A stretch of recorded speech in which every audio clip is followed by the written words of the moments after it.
एक लड़की जो कि 35 साल की है और अपने माँ बाप के साथ अपने घर परिवार में रह रही होती है, तभी उनके घर में एक शादी का निमंत्रण आता है। तो जो पिता होता है वह कहता है, बेटी ये तू ही इस शादी में चली जा, हमें तो बहुत कुछ काम है। तो 35 साल की जो औरत होती है वह उस शादी में शामिल होने के लिए चली जाती है। वहाँ जाती है, वहाँ जा कर के वह खाना खाने लगती है और प्लेट में कुछ खाना रखा था, कुछ मुँह में खा रही थी। तभी उसकी नज़र एक लड़के पर पड़ती है और जैसे उसकी नज़र लड़के पर पड़ती है तो प्लेट का खाना प्लेट में रह जाता है और मुंह का खाना मुंह में रह जाता है। न वह खाना खाना चालू करती है और मुंह फटा का फटा रह जाता है। दोस्तों, वह देखती है उस लड़के को और लड़का भी उसकी तरफ देखता है। असलियत में वह लड़के से 12 साल पहले मिली थी और वह लड़का उसका पहला पति था। पहला क्या, वह पहला ही पति था और तलाकशुदा पति था।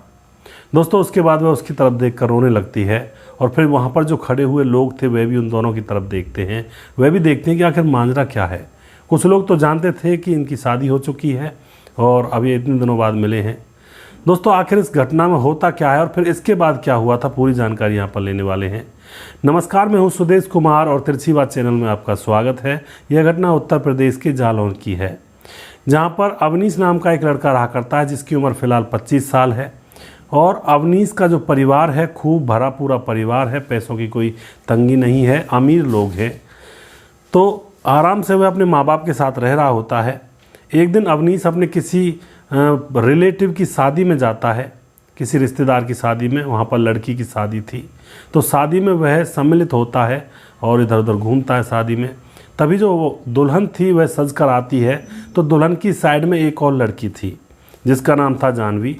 वह उस लड़की को देखता है और वह लड़की उस लड़के को, अवनीश को पसंद आ जाती है। शादी के योग्य वह हो भी रहा था, 25 साल उम्र थी। वह उस लड़की को देखता है, लेकिन जो जानवी थी उस दुल्हन की बगल में जो खड़ी हुई थी उसको कुछ पता ही नहीं था। तो जो जानवी थी वह अवनीश के रिश्तेदारी में से ही थी, यानी कि दूर की रिश्तेदार थी और अवनीश को जानवी पसंद आ जाती है। शादी पूरी कंप्लीट होती है। शादी होने के बाद अवनीश फ़ोटो वगैरह खींच लेता है और जो वीडियो रील वगैरह बनती है, वो एल्बम बनती है, उनसे कहता है भाई एक फ़ोटो वहाँ पर खींचो। उसके बाद वो अपने घर आ जाता है। घर आकर थोड़ा सा उदास सा था, कुछ खुश सा भी था, क्योंकि उसको अपना जीवन साथी मिल चुका था। वह अपने माँ बाप से कहता है कि मम्मी पापा मुझे शादी करनी है। अपने आप ही कहने लगा था। माँ बाप कहते हैं बेटे बहुत अच्छी बात है, शादी तो सब करते हैं, लेकिन अभी कोई लड़की तो है नहीं तुम्हारे लिए। अवनीश कहता है कि लड़की मैंने देख ली है। आज मैं जिस शादी में गया था उस शादी में दुल्हन की बगल में जो लड़की थी वह मुझे पसंद आ गई है। अब माँ बाप सोचते हैं कौन लड़की थी, कहाँ की थी, भाई हमें बताओ तो सही। तो अवनीश वीडियो रील और जो एल्बम होती है शादी की उसको लेता है और एल्बम में उस लड़की को दिखाता है, दुल्हन की बगल में जो खड़ी थी। घर वाले समझ जाते हैं कि यह तो हमारी दूर की रिश्तेदार है। चलो कोई नहीं, इससे हम बात करते हैं। अब जो घर वाले होते हैं वह भी खुश हो जाते हैं, चलो अब बच्चे की शादी करेंगे। तो जानवी के घर पर जाते हैं और जानवी के माँ बाप से कहते हैं कि हम अपने बेटे अवनीश की शादी आपकी लड़की जानवी से करना चाहते हैं। तो जानवी के माँ बाप को भी पता था कि वह ख़ानदान अमीर है और पैसों की कोई चिंता नहीं है। अवनीश भी सीधा साधा बच्चा है। हालांकि अवनीश थोड़ा सा सुंदर कम था उस लड़की के मुताबिक, वह लड़की जानवी ज़्यादा सुंदर थी। अब यह बात जब जानवी को बताई जाती है कि तुम्हारी हम शादी करेंगे अवनीश के साथ, तो जानवी एकदम से घर वालों से कहती है कि मुझे वह लड़का पसंद नहीं है, क्योंकि वह इतना सुंदर नहीं है जितनी सुंदर मैं हूँ। लेकिन घर वालों को पता था कि उनकी बेटी अगर अवनीश के घर में दुल्हन बनकर जाएगी तो वह जीवन भर सुख पाएगी, किसी भी चीज़ की कोई कमी नहीं रहेगी। तो अब जो घर वाले होते हैं दबाव बनाते हैं जानवी पर और कह देते हैं कि तुझे उसके साथ शादी करनी होगी। तो जानवी भी अब राज़ी हो जाती है, क्योंकि घर वालों के सामने वह करती भी तो करती क्या। शादी बड़े धूमधाम से होती है और शादी होने के बाद जानवी दुल्हन बनकर अपने पति अवनीश के घर पहुंच जाती है। अवनीश के घर पर भी उसके मम्मी पापा और जो और लोग थे रिश्तेदार, वे बड़े खुश होते हैं कि जानवी जैसी सुंदर बहू हमें मिली है, बहुत अच्छे भाग्य हैं हमारे बेटे अवनीश के। अवनीश भी बहुत खुश है। लेकिन जब शाम को सुहागरात वाली रात आती है, जानवी और अवनीश मिलते हैं एक कमरे के अंदर, तो जानवी सीधा अवनीश से कह देती है कि मुझे तुम पसंद नहीं थे, घर वालों ने ज़बरदस्ती तुम्हारे साथ शादी करवाई है। अब यहाँ पर अवनीश यह सुनकर थोड़ा उसको झटका सा तो लगता है, लेकिन अगले ही क्षण वह सोचता है कि मैंने ही पसंद किया था, इन्होंने मुझे पसंद नहीं किया था। तो वह जानवी को कहता है कि अब तो शादी हो गई जो हो गई, तुम्हें मैं पसंद नहीं था तो कोई बात नहीं, लेकिन मैं तुमसे प्यार करता हूँ अंतर्मन से। जानवी मुंह चढ़ाकर इधर मुंह कर लेती है, लेकिन फिर उसके बाद उनकी घर गृहस्थी स्टार्ट हो जाती है। जानवी को अपना खूबसूरती का घमंड अब दिन पर दिन बढ़ता जा रहा था और दिन पर दिन वह उल्टी सीधी हरकतें करती थी अपने पति और अपने सास ससुर के साथ, लेकिन वह लोग उसको फिर भी माफ़ कर रहे थे, कह रहे थे कि हमारी बहू है। और जो पति था अवनीश, वह समझ रहा था कि धीरे धीरे ये समझ जाएगी, इसको यहाँ की आदत लग जाएगी। जानवी जब अपने मायके जाती है तो पापा से भी बोलती है, पापा मैंने कहा था ना मुझे वह लड़का पसंद नहीं है, अब मेरी आगे की ज़िंदगी कैसे कटेगी। लेकिन उसका पापा भी वही बात कहता है कि बेटी धीरे धीरे आदत पड़ जाएगी और अवनीश कोई बुरा लड़का नहीं है, थोड़ा सा तुमसे सांवला ही तो है, और क्या कमी है उस लड़के में, कमाता अच्छा है, पैसे हैं और प्रॉपर्टी अच्छी है उन लोगों पर, और हाथ पैर से तंदुरुस्त है और चेहरा भी बहुत सुंदर है, देखने में भी बहुत सुंदर लगता है, बस तुमसे थोड़ा सा सांवला ही तो है। लेकिन दोस्तों अब जानवी किसी से कुछ नहीं कहती, अपने जीवन को ऐसे ही काटती रहती है। उसकी नापसंद तो था ही उसका पति। धीरे धीरे 1 साल गुजर जाता है, कभी झगड़ा हो जाता, कभी प्यार हो जाता। 1 साल गुजरने के बाद अब जानवी को एक बच्ची पैदा हो जाती है। तो जो पति अवनीश होता है बहुत खुश होता है कि चलो उसको एक बेटी पैदा हो गई। उसके बाद फिर से वह साथ रहते हैं तो अभी भी जानकी का खूबसूरती का घमंड उतरा नहीं था। अभी भी वह अपने पति अवनीश से झगड़ा करती, बार बार पर उसको नीचा दिखाती, तुम मेरे सामने सुंदर ही कितने हो, ऐसी हरकतें वह उलझुल हरकतें किया करती। लेकिन अवनीश उसको सहन कर रहा था, बार बार वह यही सोचता कि चलो घर बस जाए, घर बस जाए। इसी तरह से 3 साल गुजर जाते हैं।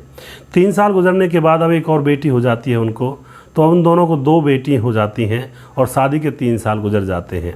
जानवी अभी भी अपनी बातों पर बनी हुई थी, वरना दोस्तों 3 साल शादी के गुजरने के बाद तो बहुत सारी बातें आई गई हो जाती हैं, लेकिन जानवी इन बातों को आड़े ला रही थी। कोई ना कोई तो यहाँ पर गड़बड़ घोटाला था। अब 3 साल गुजर जाते हैं तो जानवी और ज़्यादा लड़ाई करने लगती है अपने पति के साथ, घर वालों के साथ, और अंत में वो अपने पति से कह देती है कि मैं अपने मायके जा रही हूँ और मुझे तुमसे तलाक चाहिए। और वह अपनी छोटी बेटी जो पैदा हुई थी उसको गोदी में लेकर के मायके चली जाती है। मायके में जाने के बाद जो बड़ी बेटी है वह अपने पिता अवनीश के पास रह जाती है, और जो अवनीश होता है उसके कोर्ट के चक्कर लगने लगते हैं, और कुछ ही दिनों के बाद जानवी और अवनीश का तलाक हो जाता है। तलाक होने के बाद जो अवनीश होता है वह सोचता है कि भाई अब जीवन कैसे कटे, बच्ची भी है। तो अवनीश अमीर आदमी था, परिवार अच्छा खासा था, सभी लोग जानते थे कि अवनीश में कोई खोट नहीं है, ये तो उसकी पत्नी ही उसको छोड़कर भागी है। तो उसकी दूसरी शादी की तैयारियां की जाती हैं और एक जानी पहचानी रिश्तेदारी में से उसकी दूसरी लड़की से शादी करवा दी जाती है। शादी बड़े धूमधाम से होती है, घर में फिर से रौनक आने लगती है। और फिर दोस्तों जो दूसरी पत्नी होती है वह अवनीश की खूब रिस्पेक्ट करती है, उससे खूब प्यार करती है, और वह कहती है कि अपनी पहली पत्नी के बारे में तुम जो सोचते हो रात दिन वह सब चीज़ें छोड़ दो, अब मैं हूँ तुमसे प्यार करने के लिए, उसने जो भी दिल दुखाया है उसको रहने दो। अवनीश का जीवन अच्छी तरह से कटने लगता है नई पत्नी के साथ। इसी तरह से धीरे धीरे 12 साल गुजर जाते हैं। 12 साल गुजरते हैं तो अवनीश को अब दूसरी पत्नी से भी 2 बेटे हो जाते हैं। एक तो हो जाता है 10 साल का और एक हो जाता है 8 साल का फिलहाल, और एक बेटी थी पहली पत्नी से, 3 बच्चे उसको हो जाते हैं। अच्छे से समय गुजर रहा था। अवनीश की दूसरी पत्नी बड़ी इज्जत करती, अवनीश के माँ बाप की भी और अवनीश की भी। अब क्या होता है, एक शादी में निमंत्रण आता है अवनीश को और उसकी पत्नी और बच्चों के लिए, सारे लोगों के लिए निमंत्रण आता है। तो अवनीश अपनी पत्नी और अपने बच्चों को लेकर शादी में चला जाता है। शाम की शादी थी, रात को। उसी शादी में उसकी पहली पत्नी जानवी को भी निमंत्रण आया हुआ था, वह भी वहाँ पर पहुँच जाती है। वहाँ जाकर वह खाना खाने लगती है, जानवी जो होती है, और खाना प्लेट में रखकर वह खाना खाने लगती है। तो उसकी नज़र अपने पहले पति अवनीश के ऊपर पड़ती है, तो वह एकदम से उसका खाना मुंह में रह जाता है और प्लेट का प्लेट में रह जाता है। उसकी तरफ देखकर अपने आप ही उसकी आंखों से आंसू निकलने लगते हैं। अवनीश की नज़र भी उस पर पड़ जाती है और वह देखता है कि जानवी पहले से बहुत ज़्यादा दुबली पतली और काली पड़ गई है, बिल्कुल बहुत बुरा उसका रूप बन गया है। आखिर मामला क्या है और यह रो क्यों रही है? तो एकदम से अवनीश उसके पास जाता है और कहता है, तुम रो क्यों रही हो, क्या बात हो गई जानवी, यह कह करके वह पुकारता है। और फिर उसके बाद तो जानवी और ज़्यादा ज़ोर से रोने लगती है, उसकी तरफ देखने लगती है। आस पड़ोस जो लोग थे शादी के अंदर, कुछ लोग तो जानते थे कि ये पहले पति पत्नी है, इनका तलाक हो चुका है क्योंकि रिश्तेदारी में शादी थी, लेकिन कुछ लोगों को पता नहीं था। सभी लोग देख रहे थे कि ये क्या तमाशा चल रहा है।